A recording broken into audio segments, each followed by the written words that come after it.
Oh, you want me to talk first? Test. Okay. Well, always an exciting time of year. Late October. We've got some wrestle-offs to figure out here, I'm sure. We get to kick it off here on November 8th against Stanford, which is a really good starting test for us. But, a lot of things to figure out, but a lot of talent over here. Not probably the most talented team I've had in the years at Virginia Tech and the years at Iowa State. So, but talent doesn't guarantee championships. So, we talk to our team a lot about being really disciplined, and we have to be tough. If we can keep tough and we can keep disciplined all year long, this team's very talented and is capable of a lot. So I'll open it up to you guys. Coach, what's the status of Casey Swiderski? Well, right now, everybody needs to be ready to wrestle. We kind of maybe talked about in the off season about this guy might redshirt, this guy might redshirt. All hands on deck right now. We got a few guys. We don't have any major injuries right now. We got a few bungs here and there, but still, we've got to have the very best team ready to go. So, we've got options. We've got some guys that certified at some different weights this year that people probably are not, used to seeing. So we've got some options this year. So we're going to play a lot of cards. Especially this first month, we're going to play a lot of cards and see what the best team is. What are some of those options given, especially the wealth of talent you have at the middleweights? Well, we've got options with, Frost and Swiderski and Ichimandia at 41 and Redding at 33 and Evan Frost at 33. And, you just go down the lineup. But, we got a bunch of options at 25, at 49, obviously, if those guys had options at, 41, we got Swiderski and Ichimandia. And like I said, Frost and Redding right there, all those guys in that mix. And then 49, you got, the opportunity to have Panero at 49, 57. You got Chitham at 57. Gosh, I'm probably forgetting somebody, but there's a lot of firepower in that conversation. Is it fair to say then, given like last year you guys were doing the lineup juggling for a while, that this could play into November or December, trying to figure out some of this could play, this could play for a while. Yep. Obviously you always want to try to get your best team out there sooner than later, but right now we've got really good depth, and we should have everybody 100% healthy by the time we get to November 15th. What are the expectations this season? The expectations are always to win, especially when you did what we did last year. You finished 4th in the nation. If you're not competing to win a national championship, you're selling these guys short. You're selling this institution and the history of this program short. Coach, how do you feel that the successes of last season will play into this year?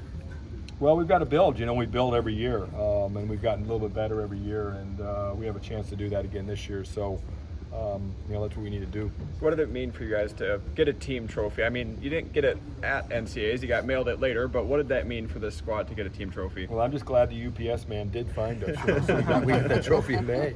But it was, just something we talked about. We talked about winning the Big 12s, and we talked about being a trophy team last year.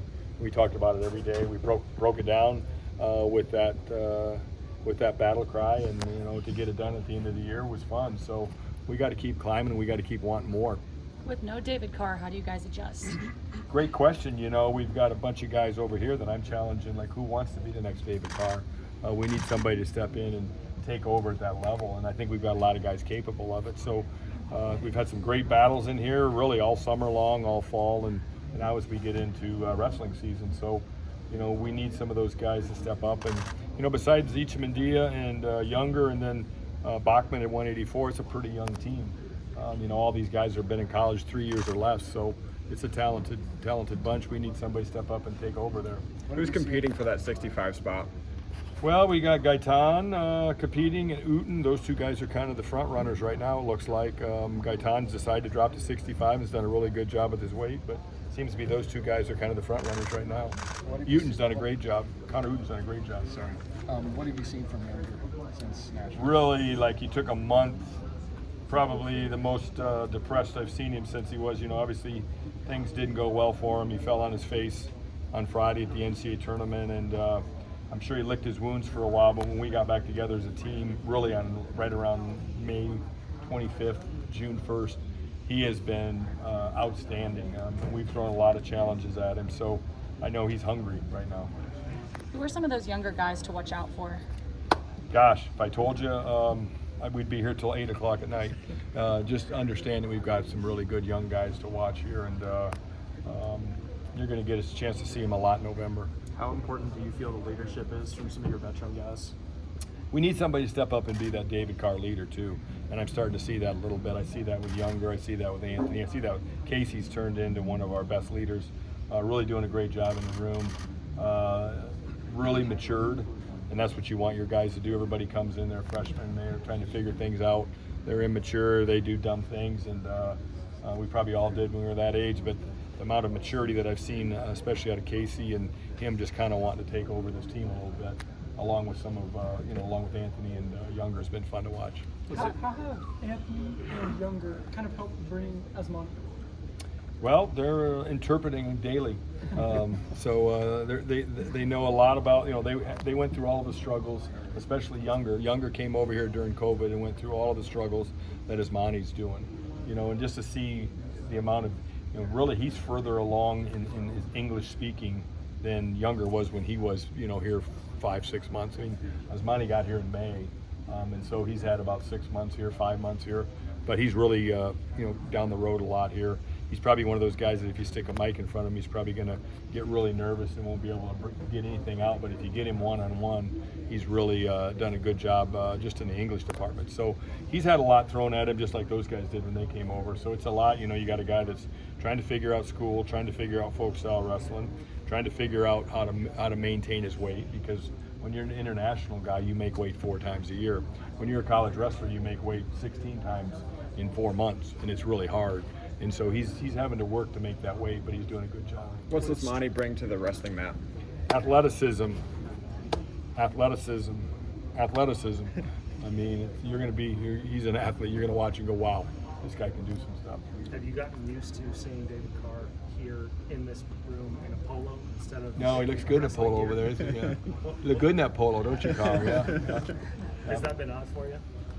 He's in the room training all the time, so things are kind of the same. I mean, he's in here scrapping all the time. He can't wait to get overseas. He's going to go overseas after the first of the year, maybe even before the first of the year. So he wants to make world teams. He wants to win world medals. He wants to win Olympic medals. And we got Marcus Coleman. We got another guy from Cuba, Ranieri Ortega, that we brought over about a year and a half ago. He's phenomenal. We got a really solid regional training center right now. What have you liked out of Panero coming back after everything he went through last year to come back in the wrestling room and competing again? Luckily, Panero's pretty hard. Like, he's pretty even keel. He's he not a lot gets Panero excited in terms of, he doesn't get rattled very easy. He's a pretty cool cucumber, and he went through all of that kind of stuff, and really kept his composure during it all. And at the end of the day, he's going to win that fight, and be rewarded for it probably, but he's excited to get back in the mix. What have you seen from Bachman? Bachman's a tough dude. He's a tough dude. He's going to really help us at 184. You're going to like to watch him wrestle. He's a hard-headed dude from Alaska. Blue collars they get, and we like those kind of guys. What does the next level look like for Anthony, for Chidham, for Swiderski, a number of your guys that performed really well last year? Well, we got some guys that we snuck Frost in there, and we got Swiderski in there. So now we got to get up there with the ears thin and get in those top couple steps. And we got to get guys like Chidham on the podium and Panero on the podium. I mean, they've done everything but that, so it's time. What has Christian Carrol brought to your wrestling room? Christian Carroll's a lot like Asmani, and he's crazy athletic. He's got some things to figure out, and he's got to get used to the grind. Those guys both have to get used to the grind of Division I wrestling, and they're trying to figure that out right now. When they figure that out, they're going to be phenomenal. We just got to get consistency out of him. But on a good day, that guy is the best guy in the nation at 197 on a good day. But we got to get him to figure out how to have good days. How do you do that? You just got to grow up at some point and just realize that this is hard, and you got to come in and train. On his good days, he's incredible. He still hasn't figured that out, but very few of us did when we were freshmen. I mean, he was hurt all last year. When he was at Oklahoma State, from what I understand, he did not get hardly any mat time, and you can't get things done over there if you don't get things done in here. You got to have the mat time, and that's what he's going through right now, and he's pushing. Why should fans be excited about this team? That's a great question, but we talk a lot to our guys about entertainment value, and you're a product, and you step into Hilton Coliseum. I don't know what it costs to get in there, $10, $15, $20, but people want their money's worth. They don't want to see 2-to-1. They want to see guys getting after it, and I think we have one of the most entertaining teams in college wrestling. That's why you need to get your season tickets, and that's why you need to get out here.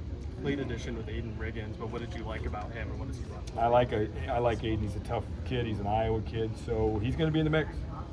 How do you address the end of last season for Younger? What did you tell him to kind of turn the page this offseason? Well, you learn a lot from failing, and you get put in tough situations, and you got to be ready to go. And he probably got out over his skis a little bit in terms of being self-confident and thinking sometimes you just got to show up because I beat a guy in December that I show up in March. It's going to happen again. It doesn't happen at this level. You got to be ready to take somebody's head off.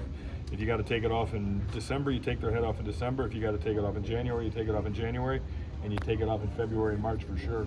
And we got to understand that. How has the success of the football team trickled over into maybe recruiting for Saturday visits or anything like that? It's a fun place to be right now, Ames, Iowa right now. I mean, the coaches right now at Iowa State are really, really doing well. We got a bunch of teams, obviously in the top 5 and the top 10. So football Saturdays are fun. Our staffs, our recruits, we've had a couple recruiting weekends. We're going to have another recruiting weekend November 15th, where we've got a lot of nationally ranked kids coming in. And that'll be a football game and a wrestling match. So that's going to be our big weekend. What are some of the things you've done to prepare for November 8th? Well, we're in here grinding. We give them today off because you guys all their energy is going to go to you guys today, all right? But we're training hard. We'll be in tomorrow morning. We'll be in tomorrow afternoon. Last year, I think everyone kept saying with Evan and Jacob, they couldn't tell them apart in wrestling and as people. So has that been more of the same in terms of the I still wrestling can't tell them quality? apart. I've been around them 3 years. I still can't tell them apart. Unless they're standing in line at weigh-ins and one's at the 133 line and one's at the 141, then I kind of figure it out. But they're pretty tight. With so many young faces and new guys who transferred in, what's the culture been like with these guys adjusting to this new team? We are blessed. We have a great culture. Like as a coach, you always want to say, I'm going to put this great culture together. It's not easy. It's not as easily said as done. And sometimes it's just personalities jiving. And I think last year, this team wanting to win a team championship so bad really was evident. And we've kept that going right now. Despite all of the portal and all the other crap, we've kept that going. And it's a pretty tight bunch. And some of these guys are going to wrestle off and try to really get after each other. And then they'll probably be best friends the next day. But, there's going to be some competition here when we get to these wrestle-offs. What's the next wrestle-offs look like then? 2:30 game? 2:30 game looks like right now we're going to go at 10:30 before the game, and we're going to have to do some 2 out of 3s in some of those weights, and we'll probably do it at 6:30 at night. So we're going to go best 2 out of 3s in some weights. We'll have some exhibition matches, and then we'll also have some wrestle-off matches, and then we'll have to push a couple back to the weekend of after the Stanford match, because we got to get a couple guys that are dinged up that I won't wrestle on November 2nd.